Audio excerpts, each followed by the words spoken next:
गर्मियों की एक चमकदार सुबह थी। सूरज अपनी पूरी जवानी में था और हल्की ठंडी हवा जंगल के पेड़ों के बीच से सरसराती हुई गुजर रही थी।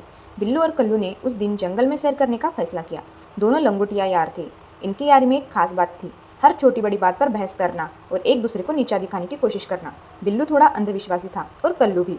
खैर, वो तो अंधविश्वास का बाप था। दोनों जंगल की पगडंडी पर चल रहे थे, हंसी मजाक और छोटी मोटी तकरार के साथ। तभी अचानक हवा में एक मधुर आवाज गूंजी। कोयल की आवाज़ थी, जो जंगल में मंगल की सूचना देती है। या यूँ कहे, दोनों दोस्तों के दिमाग में उलझन का बीज बोने वाली थी। बिल्लू ने तुरंत अपनी टोपी ठीक की, सीना ताना और बोला, कल्लू, ये कोयल की आवाज़ सुबह सुबह सुनाई दी है। ये शुभ संकेत है। आज मेरा दिन भाग्यशाली है। मुझे यकीन है जंगल में कहीं न कहीं मुझे रुपयों से भरा थैला मिलेगा। उसकी आंखों में चमक थी, जैसे वो पहले ही थैले को गिन रहा हो।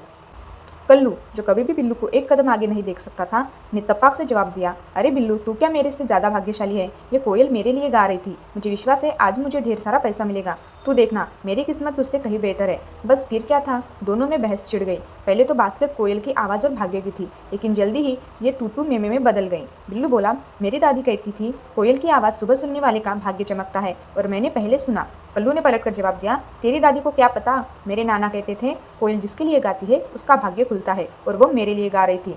खूबसूरत मौसम में जहाँ लोग फूलों की खुशबू और पक्षियों की चहचहाट का मजा लेते, ये दोनों मूर्ख अपनी किस्मत को लेकर तू में उलझ गए। बात इतनी बड़ी कि दोनों ने एक दूसरे की कॉलर पकड़ ली। तूने कोयल को मेरे लिए गाने को कहा क्या? बिल्लू चिल्लाया। हाँ, तो तूने क्या कोयल को रिश्वत दी थी क्या? कल्लू ने जवाब दिया। बातों बातों में मामला हाथापाई तक पहुंच गया। बिल्लू ने कल्लू को धक्का मारा और कल्लू ने बिल्लू की टोपी उछाल दी। फिर क्या, दोनों जंगल में धूल मिट्टी में लौटने लगे। एक दूसरे के कपड़े फट गए, चेहरे पर खरोंच आ गई, और कुछ ही देर में दोनों की हालत ऐसी हो गई जैसे जंगल का कोई भूतिया प्राणी उन पर हमला कर गया हो। थक हार कर जब दोनों की सांस फूलने लगी, तब जाकर उन्हें अकल आई कि अब डॉक्टर के पास जाना पड़ेगा। दोनों लंगड़ाते हुए एक दूसरे को घूरते हुए नजदीकी गांव के डॉक्टर के पास पहुंच गए।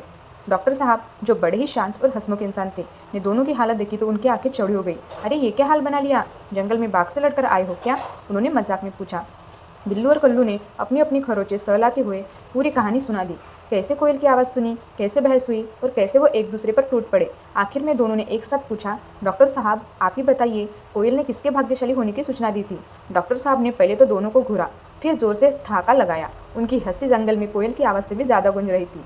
अरे मूर्खों, कोयल ने मेरे भाग्यशाली होने की सूचना दी थी। उन्होंने हंसते हुए कहा, तुम दोनों अगर इसी तरह लड़ते झगड़ते रहे तो मेरी तिजोरी रुपये से भर जाएगी। तुम्हारे इलाज का खर्चा तो मुझे अमीर बना देगा। बिल्लू और कल्लू की कहानी हमें सिखाती है कि अंधविश्वास और मूर्खतापूर्ण बहस का कोई फायदा नहीं। कोयल की आवाज़ को भाग्य से जोड़ने के बजाय अगर दोनों दोस्त उस सुंदर सुबह का आनंद लेते तो न उनकी दोस्ती टूटने की नौबत आती, न ही उनकी जेब ढीली होती। अंधविश्वास में पड़कर हम अक्सर वो खो देते हैं जो वाकई में कीमती है, दोस्ती, शांति और अच्छा समय।